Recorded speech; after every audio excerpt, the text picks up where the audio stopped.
Hi guys, it's Mrs. Leonard and Dexter here today to read you a chapter out of the book Dinosaurs Before Dark. So to catch you up a little bit, Jack and Annie, brother and sister, just found a magic tree house, and they found a book that had dinosaurs on it and opened up a page. And all of a sudden, the treehouse started to spin. Things got a little crazy.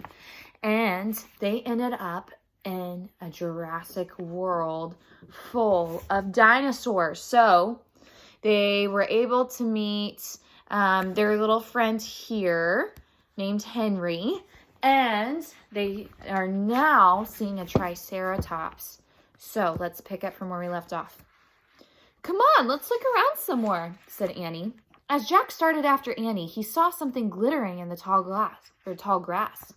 He reached out and picked it up. A medallion. A gold medallion. A letter was engraved on the medallion. A fancy M. "Oh man, someone came here before us," Jack said softly. Chapter 6, Dinosaur Valley. "Annie, look at this," Jack called. "Look what I found." Annie had gone up to the hilltop. She was busy picking a flower from a magnolia tree. "Annie, look, a medallion." But Annie wasn't paying any attention to Jack. She was just staring at something on the other side of the hill. "Oh, wow," she said. "Annie," Jack called. Clutching her magnolia flower, she took off down the hill. "Annie, come back," Jack shouted, but Annie disappeared. "Ugh," Jack muttered. He stuffed the gold medallion into his jean pocket. Then he heard Annie shriek, "Ah!" "Annie?" Jack heard another sound as well, a deep, bellowing sound, like a tuba. "Jack, come here," Annie called. "Annie!" Jack grabbed his backpack and raced up the hill. When he got up to the top, he gasped. The valley below was filled with nests.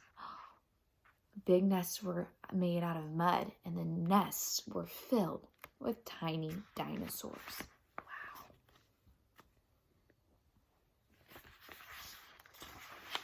Annie was crouching next to one of the nests. Standing over her was a gigantic duck-billed dinosaur. "Don't panic, don't move," said Jack. He stepped slowly down the hill toward Annie. The huge dinosaur was towering above Annie, waving her arms, making her tuba sound. Jack stopped. He didn't want to get too close. I wouldn't either. He knelt on the ground. "Okay, move toward me slowly," he said. Annie started to stand up. "Don't stand, crawl," said Jack. Clutching her flower, Annie crawled toward Jack. The duck-billed dinosaur followed her, still making that noise. Annie froze. "Keep going," Jack said softly. Annie started crawling again. Jack inched further down the hill until he was just an arm's distance from Annie.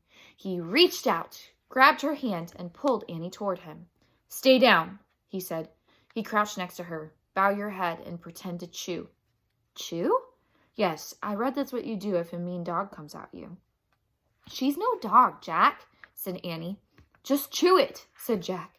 Jack and Annie both bowed their heads and pretended to chew. Soon the dinosaur grew quiet. Jack raised his head. "I don't think she's mad anymore," he said. "Thanks for saving me," said Annie. "You have to use your brain," said Jack. "You can't just go running to a nest of babies. There's always a mother nearby." Annie stood up. "Annie!" Too late. Annie held out her magnolia flower to the dinosaur.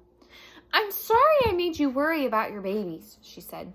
The dinosaur moved closer to Annie. She grabbed the flower from her. Then she reached for another. "No more," said Annie. The dinosaur let out a sad tuba sound. "But there are more flowers up there." She pointed to the top of the hill. "I'll get you some." Annie hurried up the hill. The dinosaur waddled after her. Jack quickly examined the babies. Some were crawling out of their nests. Were there other mothers? Jack took out the dinosaur book and he flipped through the pages.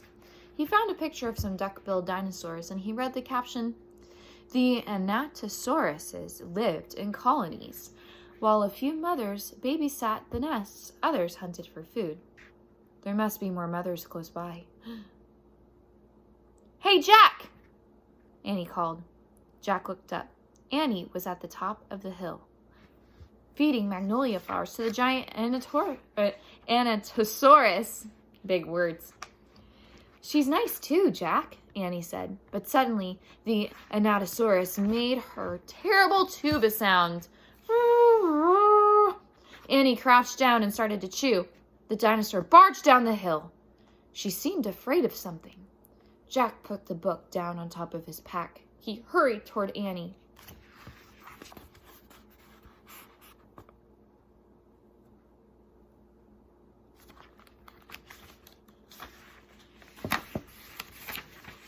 I wonder why she ran away, said Annie. We were starting to be friends. Jack looked around. What he saw in the distance almost made him throw up. An enormous, ugly monster was coming across the plain. He was walking on two big legs and swinging a long, thick tail and dangling two tiny arms. He had a huge head, and his jaws were wide open. Even far away, Jack could see his long, gleaming teeth. Tyrannosaurus Rex, whispered Jack. And that is the end of chapter 6. We add a little bit of chapter 5 in there too, but now we're caught up and we will start chapter 7 on Tuesday. Have a great day, scholars. Love you and miss you.